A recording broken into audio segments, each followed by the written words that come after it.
Ibu, sebelum ini sudah kita bahas bahwa Dajjal itu manusia. Ia keturunan Adam. Cuma diberikan beberapa kelebihan tertentu oleh Allah untuk menguji manusia akhir zaman.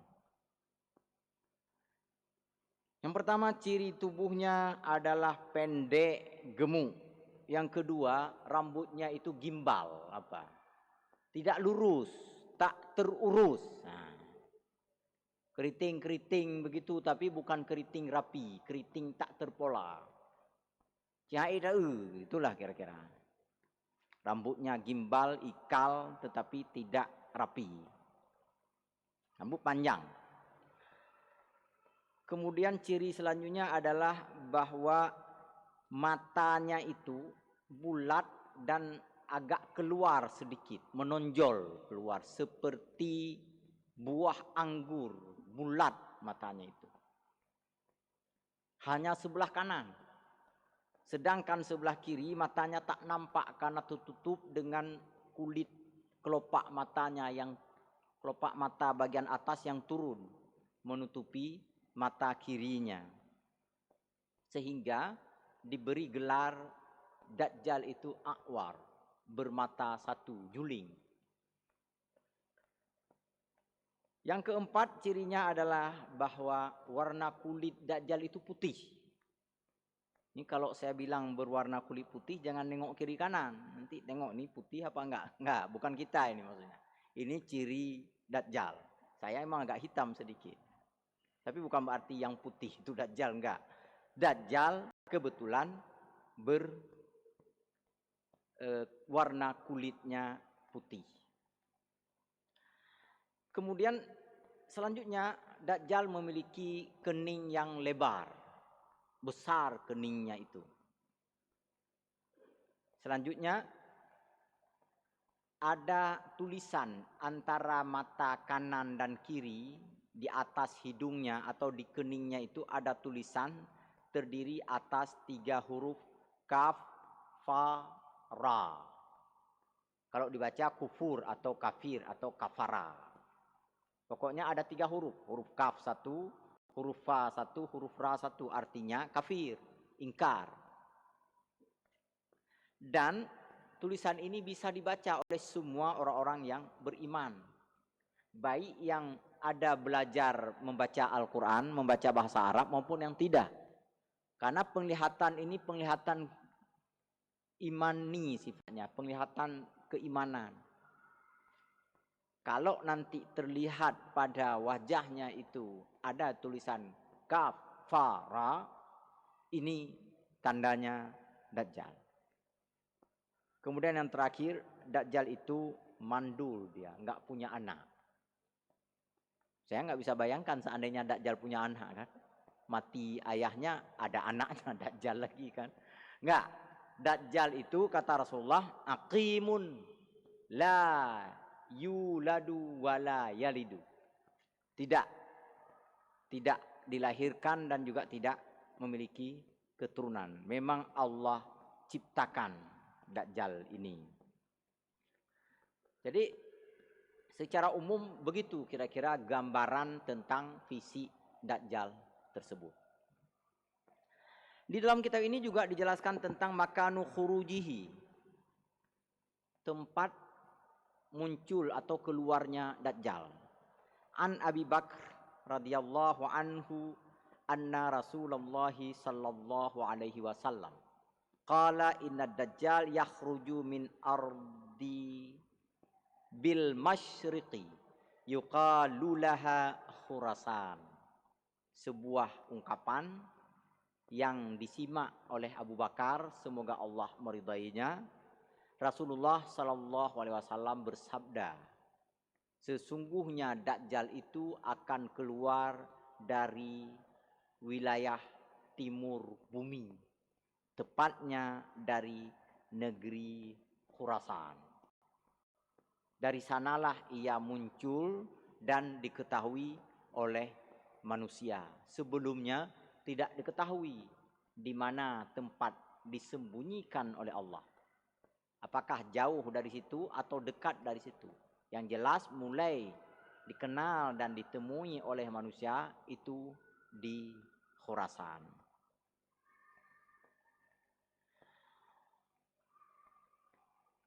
wa awwalu duhuri amrihi wastiharuhu wallahu alam yakunu baina Syam wal Iraq. Ada juga riwayat yang mengatakan bahwa walaupun muncul dari Khurasan tetapi terkenal dan populer diketahui oleh banyak manusia nanti di sebuah tempat antara Syam dan Irak. Ada sebuah kawasan itu berada di antara Syam dan Irak. Nanti di situ ramai-ramai orang datang memuja, membaiat, mengagungkan Dajjal. Orang-orang kafir, orang-orang munafik. Dan juga disebutkan di dalam hadis, kaum Yahudi Khurasan itu beramai-ramai mempertuhankan Dajjal. Saya sudah sampaikan sebelumnya, Bapak Ibu yang berbahagia, bahwa 3 tahun sebelum muncul Dajjal, Allah mengurangi curah hujan 1/3. 2 tahun sebelum muncul Dajjal, Allah mengurangi curah hujan 2/3. Dan 1 tahun menjelang kemunculan Dajjal, Allah kurangi curah hujan menjadi tidak ada sama sekali. 1 tahun itu kering benar. Sehingga terjadi paceklik di berbagai wilayah di pelosok bumi. Banyak ternak yang mati, tanaman-tanaman layu, manusia mengalami dehidrasi. Muncul Dajjal, yang Dajjal ditunggu dan dinanti. Orang-orang Yahudi Khurasan, orang-orang munafik, orang-orang kafir bersenandung menyanyi menantikan kemunculan sang Dajjal ini yang mereka anggap sebagai pahlawan akhir zaman. Nah, inilah beda Pak antara kita dengan mereka. Bagi kita Dajjal itu adalah musuh sejati yang harus kita hindari. Bagi mereka adalah dambaan yang memang mereka tunggu-tunggu. Lalu Dajjal datang. Ia memiliki bergunung-gunung gandum, bergunung-gunung roti. Dari tangannya bisa memancarkan air sebelah kanan, dan dari tangan kirinya bisa menyalakan api. Orang yang sedang kelaparan bisa ia bikin kenyang. Orang yang sedang susah bisa ia bikin tenang. Orang yang sedang sedih bisa ia buat senang. Orang yang sedang sakit bisa dia buat sehat. Maka berbagai keajaiban pun muncul dari sosok Dajjal ini. Mulailah orang-orang mengemis, menanti dan mengharapkan uluran tangan Dajjal. Orang yang tadi banyak kelaparan, beramai-ramai berduyun-duyun datang membaiat diri memuja Dajjal. Orang-orang yang imannya tipis, yang imannya lemah, maka di akhir zaman di masa Dajjal datang, sungguh sangat-sangat mustahil bisa mempertahankan keimanan yang tipis, yang kecil, yang kerdil itu.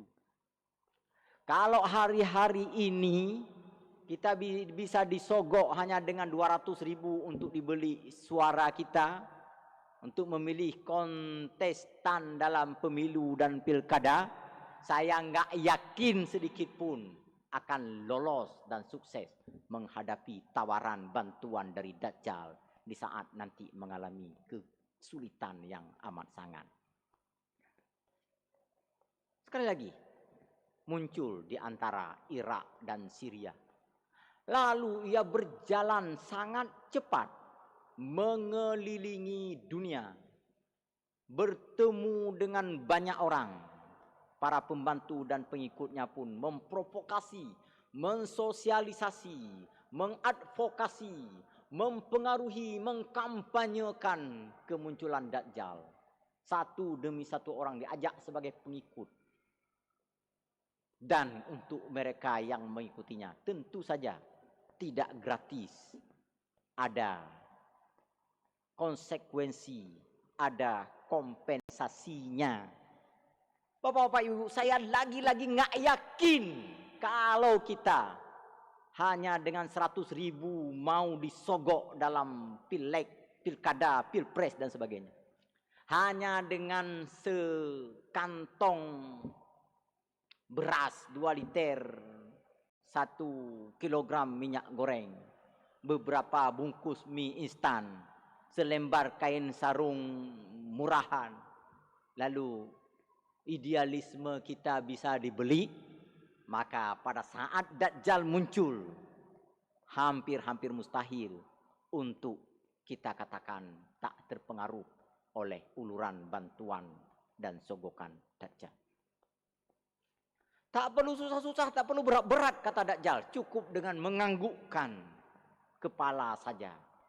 Menunjukkan loyalitas dan setia saja kepada Dajjal. Itu sudah bentuk pengakuan bahwa Dajjal itu adalah sang Tuhan, pemilik semesta alam. Yang pengikut-pengikutnya terus mengadvokasi, mempengaruhi, mengkampanyekan agar orang-orang mengakui Dajjal sebagai Tuhan. Negeri ini tak ada hujan? Tanya pengikut-pengikutnya, para prajurit Dajjal kepada masyarakat setempat. Sudah berapa lama kalian tidak mendapatkan curahan hujan? Sudah 2 tahun, sudah 3 tahun. Hari ini Tuhanku akan menurunkan hujan untuk kalian. Tundukkan kepala kalian. Mereka lalu tunduk, hujan pun turun begitu derasnya. Tak hanya itu, Allah menguji iman manusia akhir zaman dengan fitnah terberat dan terbesar, yaitu fitnah Dajjal ini. Apakah ada di antara orang yang paling kalian cintai, tokoh masyarakat kalian di negeri ini yang telah mati? Iya, jawab masyarakat itu. Maukah kalian jika Tuhanku menghidupkan kembali sang tokoh yang kalian cintai, yang kalian hormati itu? Semua berteriak tentu saja mau. Kami ingin yang mati hidup kembali. Maka Dajjal dengan kekuatan sihir yang mempesona itu menghidupkan kembali. Seakan-akan orang mati itu hidup kembali, disaksikan oleh begitu banyaknya orang. Orang-orang pun terpana dan terpesona. Maka para prajurit Dajjal mengatakan, tundukkan kepala kalian. Tanda loyalitas, tanda pemujaan kepada sang Tuhan, yaitu Dajjal ini. Orang-orang pun tunduk. Dan barang siapa yang tunduk, mereka semua murtad dan kufur untuk selamanya. Di perjalanan-perjalanan berikutnya, Dajjal akan menanyakan banyak orang. Apakah orang itu mengakuinya sebagai Tuhan? Ada di antara anak-anak muda, satu diriwayatkan di dalam hadis, tidak mau tunduk, tidak mau percaya. Ia mengatakan, Tuhanku adalah Allah. Asyhadu an la ilaha illallah wa asyhadu anna Muhammadar Rasulullah. Dajjal marah. Ia perintahkan prajuritnya untuk membelah sang anak muda itu dari kepala hingga selangkangan sehingga terbelah menjadi 2 bagian. Orang-orang melihat. Sudah sampai di situ? Belum. Lalu Dajjal mengatakan, sekarang kuhidupkan kembali anak muda ini. Ia dempetkan badannya dan terlihat pada orang bahwa anak muda ini kembali hidup seperti sebelumnya. Lalu ia berteriak kepada orang-orang lain, sudahkah kalian mengakui aku, kata Dajjal, adalah Tuhan kalian? Seandainya orang-orang mengaku, maka semuanya menjadi kufur dan murtad. Sang anak muda ini tetap tidak mau mengakui. Karena alasannya adalah, seandainya saya mengakuinya sebagai Tuhan, saya murtad dan mati pasti sebentar lagi. Karena hidup memang tak lebih lama lagi. Walaupun makanan diberi, air diberikan, segala kebutuhan terpenuhi, tetapi mati tak dapat juga ditunda, mati tak dapat dihindari juga. Dengan menolak pengakuan terhadap ketuhanan Dajjal juga mati. Dengan mengakui Dajjal sebagai Tuhan juga mati, katanya. Maka sang anak muda ini biar mati dalam keadaan beriman daripada mati dalam keadaan kufur. Ini sebenarnya pesan yang disampaikan oleh para khatib di atas mimbar. Wala tamutunna illa wa antum muslimun. Jangan sekali-kali kalian mati kecuali dalam keadaan beragama Islam, dalam keadaan beriman. Bapak Ibu hadirin dan hadirat yang dirahmati Allah. Saya membacakan juga di sini Qissatul Jassasah wad Dajjal. Kisah Qassasah. Maaf, kisah Jassasah dan Dajjal. Kisah ini berdasarkan riwayat Amir bin Syarahil Asy-Sya'bi annahu sa'ala Fatimah binta Qais. Amir bin Syarahil bertanya kepada Fatimah binti Qais, seorang sahabat Rasulullah sallallahu alaihi wasallam. Wahai Fatimah, kata Amir, ceritakan kepadaku sebuah hadis. Sampaikan kepadaku sebuah tuturan Rasulullah yang akan kuingat sampai akhir hayatku, yang penting bagiku, dan jangan ceritakan sesuatu yang lain selain dari Rasulullah sallallahu alaihi wasallam. Maka Fatimah pun menjawab, kalau engkau ingin kisah tuturan dari Rasulullah, dengarkan baik-baik. Pada suatu hari saat aku mendengar kumandang azan, aku bergegas pergi ke masjid, lalu salat bersama Rasulullah di belakang saf-saf kaum lelaki. Segera setelah salat, Rasulullah memberitahukan kepada seluruh jamaah waktu itu sambil tersenyum, kalian jangan pulang dulu setelah ini. Ada hal yang ingin kusampaikan kepada kalian. Maka orang-orang pun menyelesaikan salat-salat sunat, doa-doa zikir mereka. Dan setelah itu Rasulullah naik ke atas mimbar. Rasulullah berkata kepada para jamaah waktu itu, wahai para umat Islam, wahai para umatku, wahai para sahabatku, kukumpulkan kalian malam ini bukan hendak aku ceritakan sebuah berita gembira yang menyenangkanmu. Juga bukan hendak aku sampaikan sebuah berita duka yang akan membuat kalian merasa pilu. Tetapi ketahuilah bahwa baru saja datang seseorang berbaiat kepadaku.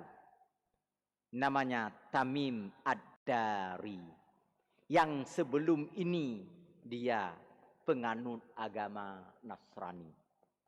Tamim bersama 30-an laki-laki dewasa lainnya mengarungi lautan dengan sebuah kapal.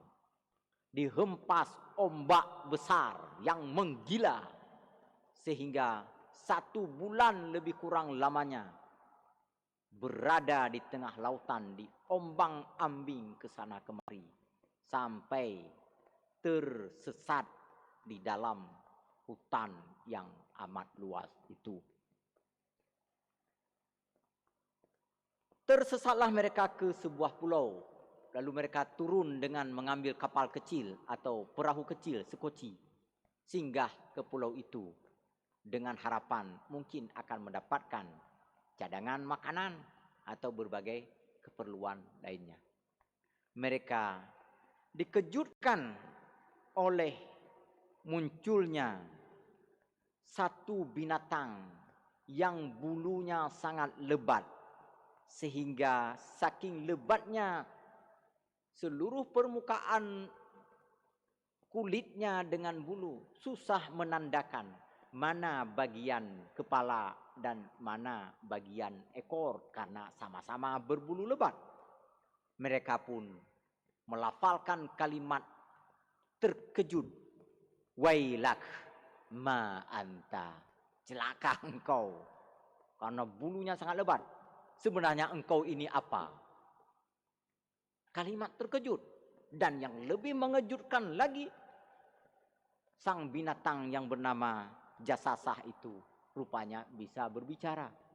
Ia menjawab, ana al-Jasasah.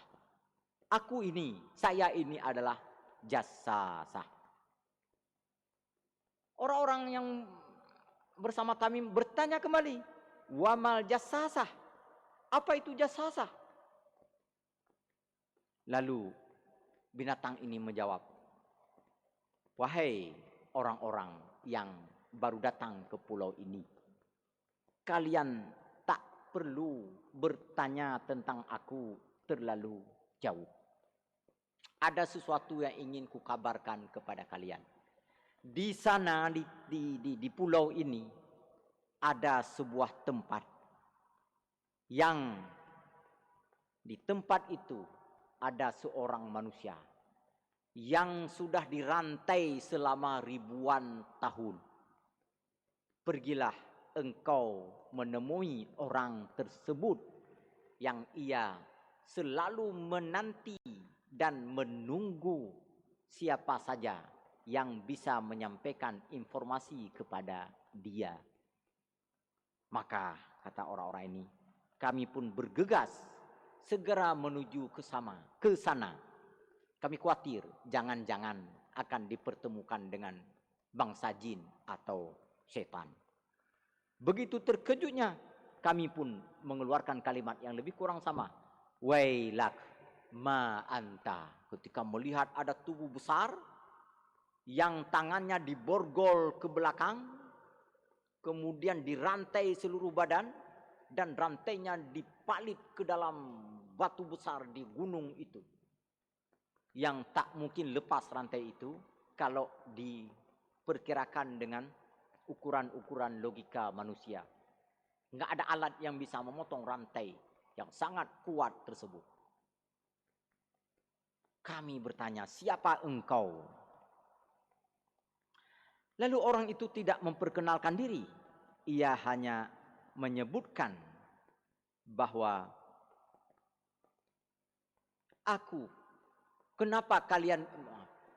ingin bertanya lebih dahulu, kenapa kalian bisa datang kemari?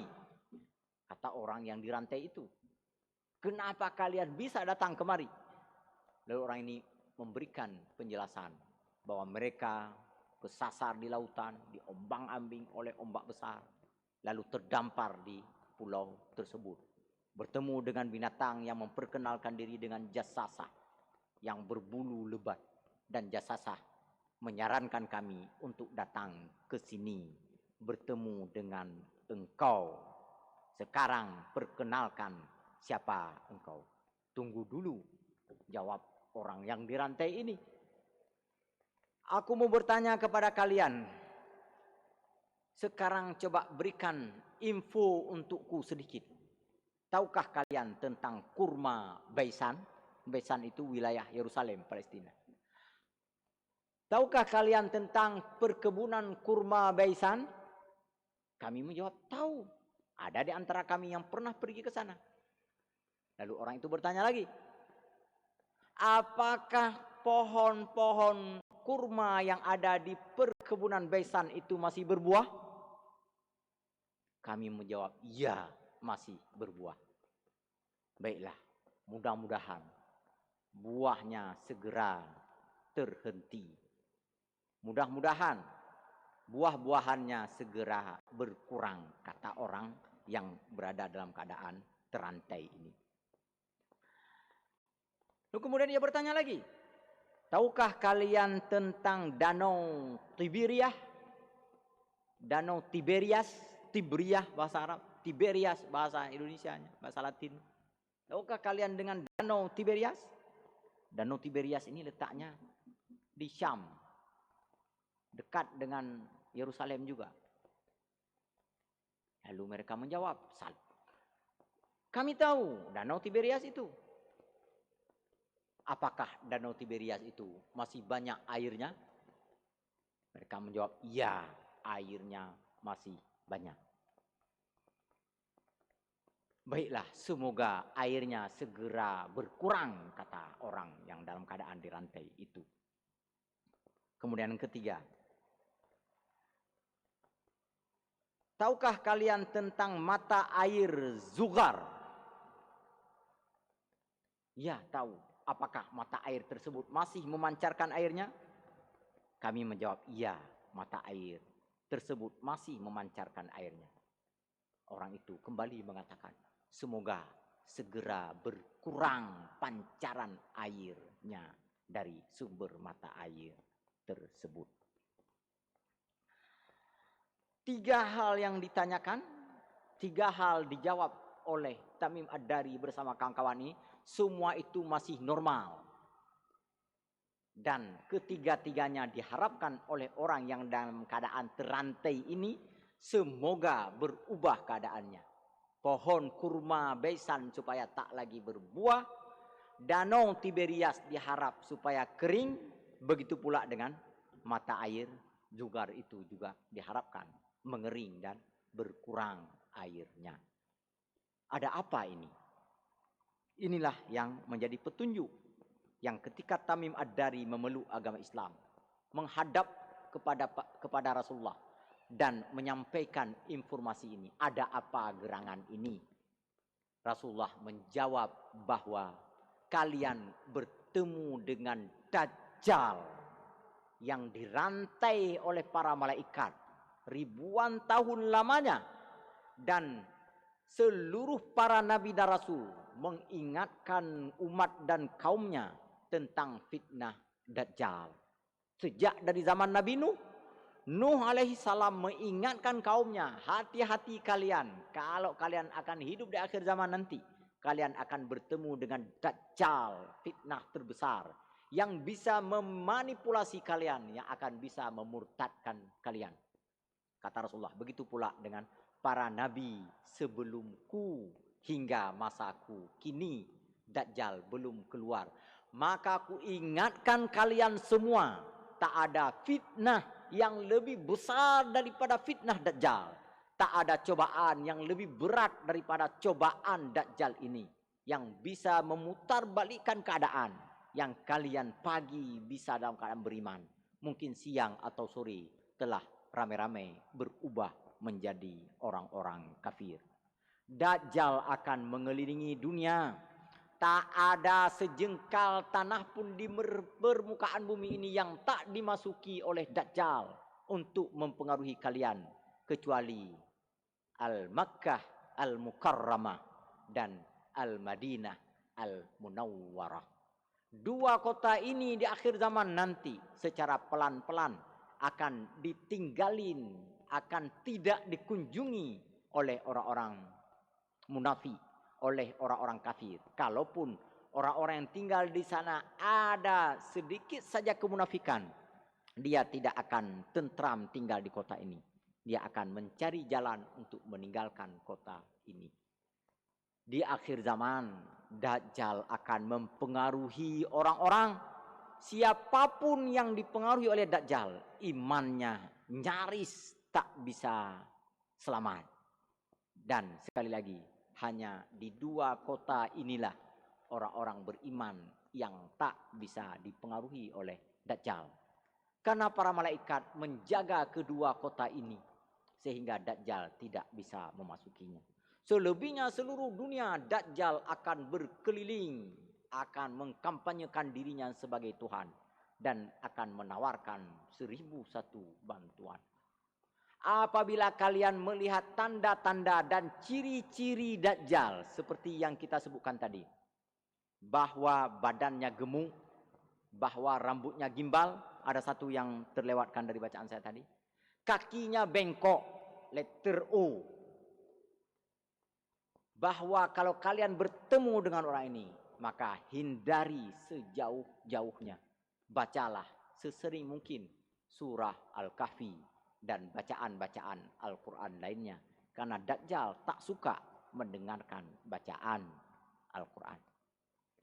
Kalau kalian sudah mendengar informasi tentang munculnya Dajjal, ikatlah perempuan-perempuan kalian di dalam rumah, agar mereka tak bisa dekat dan melihat Dajjal. Saya khawatir mereka bisa terpengaruh oleh tawaran mutiara, berlian, dan perbendaharaan berharga lainnya. Pakaian-pakaian mewah, makanan-makanan lezat yang bisa saja membuat kalian terpedaya dan terpesona. Bapak, ibu-ibu, hadirin dan hadirat yang berbahagia, hadis yang cukup panjang ini ada di dalam riwayat Imam Al-Bukhari. Inilah kira-kira gambaran tentang Dajjal di akhir zaman. Dengan ciri-ciri yang sudah kita lihat tadi. Dan dengan kisah yang di dalam kisah itu terdapat pembelajaran dari Rasulullah. Untuk berhati-hati menghadapi Dajjal. Jangan pernah beranggapan bahwa saya sudah kuat iman. Tak terpengaruh oleh Dajjal. Rasulullah berulang-ulang mengingatkan para sahabatnya. Saya khawatir kalian bisa dipengaruhi oleh Dajjal itu. Oleh karenanya, kita diajarkan oleh Rasulullah SAW untuk sering-sering membaca doa, memohon perlindungan Allah dari fitnah Dajjal. Satu di antara doanya yang dianjurkan untuk kita baca di akhir salat atau setelah pembacaan tahiyat adalah Allahumma inni a'udzubika min adzabi jahannam wa min adzabil qabri wa min fitnatil mahya wal mamat wa min syarri fitnatil masiihid dajjal. Ya Allah, saya sungguh memohon perlindungan kepada Engkau dari siksa neraka jahanam, dari azab kubur, dari fitnah kehidupan dan kematian, dan dari fitnah terburuk Dajjal, Al-Masih Dajjal. Dengan mengulang-ulang membaca doa ini, sekurang-kurangnya kita juga termotivasi untuk berupaya menghindari segala yang terhubung, yang dekat dengan Dajjal. Dan tentu saja dengan mengulang-ulang membaca doa ini, Allah akan kabulkan doa ini. Dan Allah akan berikan perlindungan untuk kita semua dari fitnah Dajjal. Lebih baik kita berdoa semoga tak pernah ketemu Dajjal, dengan asumsi bahwa andai ketemu terlalu berat cobaan bagi kita untuk menghadapinya. Bapak, Ibu, hadirin dan hadirat yang dirahmati Allah, insya Allah akan kita lanjutkan lagi pada pertemuan mendatang, masih dalam serial tentang Dajjal, fitnah akhir zaman. Lebih dan kurang saya mohon maaf. Kepada Allah sama-sama kita mohon ampun. Astaghfirullah li wa lakum, subhanakallahumma wa bihamdika, asyhadu an la ilaha illa anta, astaghfiruka wa atubu ilaik. Wassalamualaikum warahmatullahi wabarakatuh.